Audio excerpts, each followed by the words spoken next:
Assalamualaikum warahmatullahi wabarakatuh. Perkenalkan, nama saya Naif Dolivun Nafsi Daud, mahasiswa Budidaya Perairan Universitas Brawijaya kelas 8 HJ.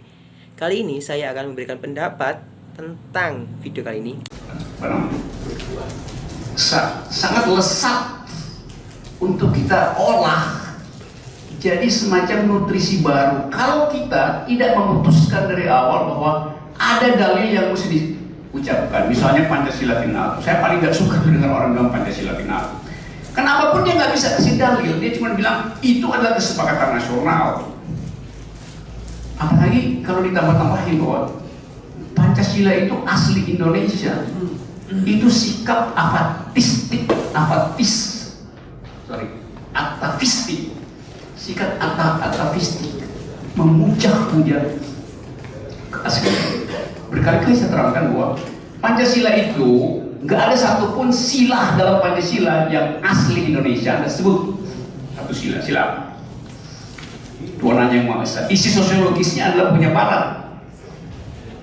Monoteisme itu adalah agama Barat. Islam datang dari Barat, dari peradaban Barat. Kristen dari peradaban Barat. Semua agama monoteis datang dari peradaban Barat. Agama asli kita adalah ateisme, animisme, politeisme. Justru itu yang sekarang diusir, disingkirkan, dijadikan homo sacri yang boleh dianiaya tanpa perlindungan negara. Itu yang asli kita. Sila kedua, kemanusiaan yang adil dan beradab. Di video tersebut dijelaskan bahwa Rocky Gerung tidak ada satupun sila dalam Pancasila yang asli dalam Indonesia. Maka pendapat saya adalah sebagai berikut, yaitu filosofinya adalah Indonesia dan Pancasila muncul dan menjadi negara demokrasi. Dulu memang Nusantara masih kerajaan, belum Indonesia kan. Lalu kalau diomongin filsafat, tiap kata juga ada filosofinya. Jadi menurut pendapat saya, Pancasila itu asli Indonesia, NKRI harga mati. Tapi memang tidak ada habisnya ngomongin filsafat, karena ujung-ujungnya adalah iman dan tiap orang memiliki imannya masing-masing dalam berpikir. Lalu saya memahami Pancasila asli Indonesia itu sebab bahwa nilai-nilai yang terkandung di dalam Pancasila itu sudah ada dan hadir dalam kehidupan bermasyarakat sebelum merek atau Pancasila ini dirumuskan. Dan 5 sila itu bukan sesuatu yang jadi impos dari eksternal, tapi sudah lahir dalam masyarakat itu sendiri. Dan nilai-nilai ini kemudian dirumuskan, dikasih logo, didandanin sebagai identitas negara bangsa. Jadi raw materialnya menurut saya tetap asli, tapi proses branding dan framing itu dipengaruhi oleh berbagai pemikiran.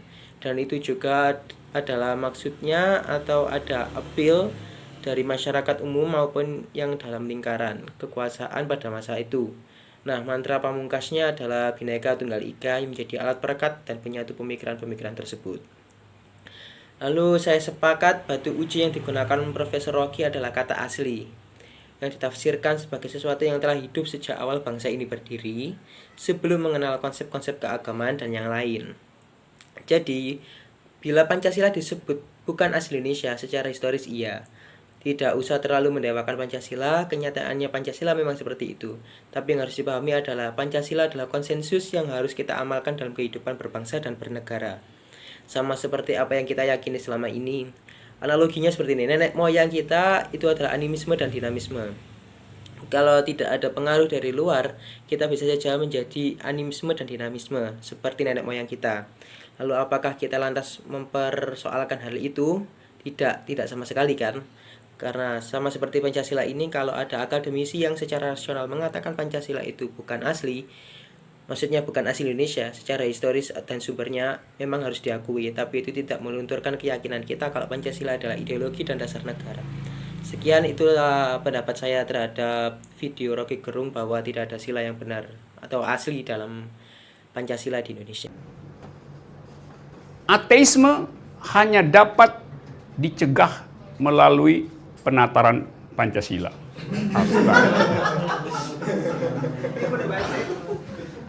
Coba lu bayangin kok bisa lulus. Yang goblok yang uji pasti.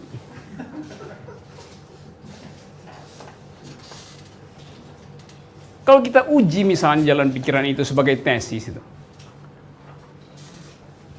Loh, ateisme itu diizinkan oleh Pancasila. Oleh sila pertama? Tentu bukan.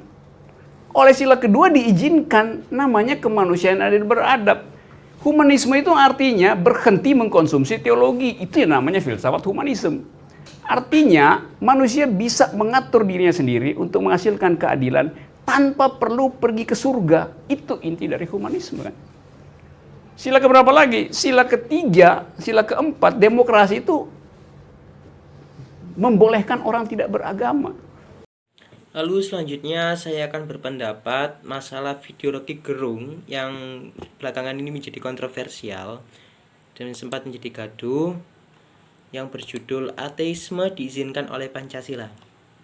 Berikut adalah pendapat saya, yaitu pernyataan yang kontroversial ini yang menimbulkan kegaduhan di tengah masyarakat. Ini pernyataan itu soal menafsirkan sila pertama dalam Pancasila yang secara eksplisit menegaskan perihal ketuhanan yang Maha Esa. Bangsa ini sejak merdeka dan bahkan sebelum merdeka adalah bangsa yang mengimani agama-agama dan keyakinan yang sudah eksis selama berabad-abad. Sila ketuhanan sebenarnya hendak menegaskan pentingnya agama-agama dan keyakinan yang sudah eksis di Indonesia sejak dahulu kala. Dengan begitu mampu menjadi ruh bagi lahirnya konsep kebangsaan yang kokoh hingga saat ini. Bukan hanya itu, agama-agama dan keyakinan dianggap mampu membangun kebudayaan serta mampu menjunjung tinggi nilai-nilai kemanusiaan. Pernyataan Rocky Gerung yang secara eksplisit seolah menafsirkan bahwa sila pertama dalam Pancasila dapat dianggap sebagai pengingkaran terhadap jati diri bangsa. Menurut saya, jati diri bangsa ini sejatinya menganut agama-agama dan keyakinan yang sudah eksis selama berabad-abad. Karena itu, pada pidato Pancasila 1 Juni 1945 yang disampaikan oleh Bung Karno menegaskan bahwa ketuhanan yang tumbuh dalam sanubari bangsa ini merupakan ketuhanan yang berbudi pekerti, menyatu dengan sila lainnya, dan menjadi satu kesatuan. Sila kesatuan yang berkebudayaan yang menumbuhkan sikap saling menghargai dan saling menghormati di antara umat beragama, tidak ada egoisme dan fanatisme. Oleh karena itu, saya berpendapat kurang setuju dengan adanya pernyataan Rocky Gerung yang menyatakan bahwa ateisme ini diizinkan oleh Pancasila. Menurut saya memang hak dan perilaku ateisme memang boleh didasari oleh HAM Indonesia. Namun untuk ateisme, maksudnya kepercayaan terhadap Tuhan, itu harus diluruskan. Karena sebenarnya atau sejujurnya orang ateisme itu dahulunya sudah mengimani, sudah percaya adanya Tuhan. Namun dalam satu sisi atau dalam satu tragedi dia mengalami kekecewaan. Maka oleh karena itu Pancasila dibutuhkan untuk meluruskan, dan sebagai kita masyarakat Indonesia tidak harus merundungi tapi tetap merangkul orang ateisme. Sekian, terima kasih pendapat saya dari seluruh video ini. Kurang lebihnya saya mohon maaf. Assalamualaikum warahmatullahi wabarakatuh.